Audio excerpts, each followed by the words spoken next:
पनवेल महानगरपालिकेवर भाजपाचा महापौर बसणार हे निश्चित झालं होतं आणि त्यामधूनच आता ओबीसी प्रवर्गातनं जे आहे ती जागा आरक्षणची लागलेली आहे। पनवेल महानगरपालिकेमध्ये भाजपाच्या ज्या आहेत त्या 55 जागा ज्या आहेत तिथे नगरसेवक निवडून आलेले आहेत।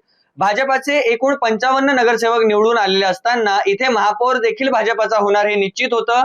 परंतु ह्या महापौर पदासाठी नेमकी कोणाकोणाच्या नावाची वर्णी जी आहे ती लागत आहे ते आपण समजून घेणार आहोत। ममता म्हात्रे ज्या प्रीतम म्हात्रे यांच्या वाईफ आहे, त्याचबरोबर दुसरं नाव जे आहे ते नितेश पाटील, पनवेलचे आत्ताचे सध्याच्या घडीचे ते सरचिटणीस आहेत आणि आता निवडून आलेले नगरसेवक आहेत। त्याचबरोबर प्रवीण पाटील जे आहेत त्यांची सुद्धा नावाची चर्चा जी आहे ती कुठेतरी होताना दिसून येत आहे।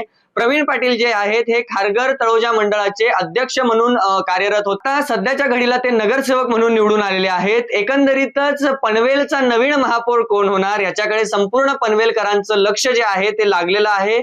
तुम्हाला नेमकं काय वाटतं, कोण होणार पनवेलमधील नवीन महापौर हे आम्हाला कमेंट करून नक्की कळवा।